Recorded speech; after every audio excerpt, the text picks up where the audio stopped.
Gus na Dunes Sangre, babala dahil ang nakakagigil at kinaiinisang si Agane muling mapapanood sa Encantadia. Hindi mo man lang ba kami babatiin ang iyong dama?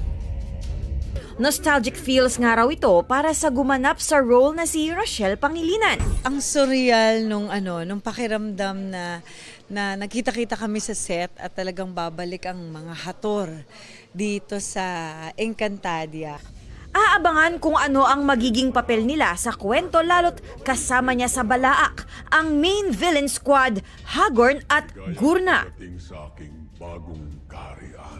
Maraming salamat po at hindi kayo natakot sa amin eh. Parang mas na-excite kayo na babalik ang Hagorn, Agane, Gurna.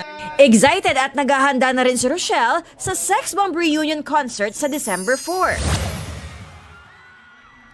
Isang fan meet for a cause ang dinaluhan ni Will Ashley.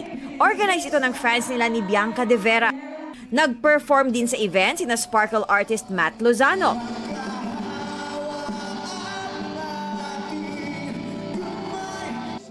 Folk pop collective band na Ben and Ben.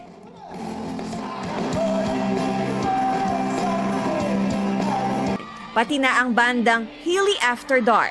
Pumalag naman si Will sa mga natatanggap na bashing online, lalo't may mga nadadamay na pamilya at kaibigan niya.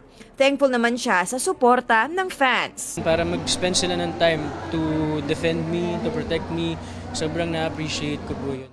Athena Imperial nagbabalita para sa GMA Integrated News.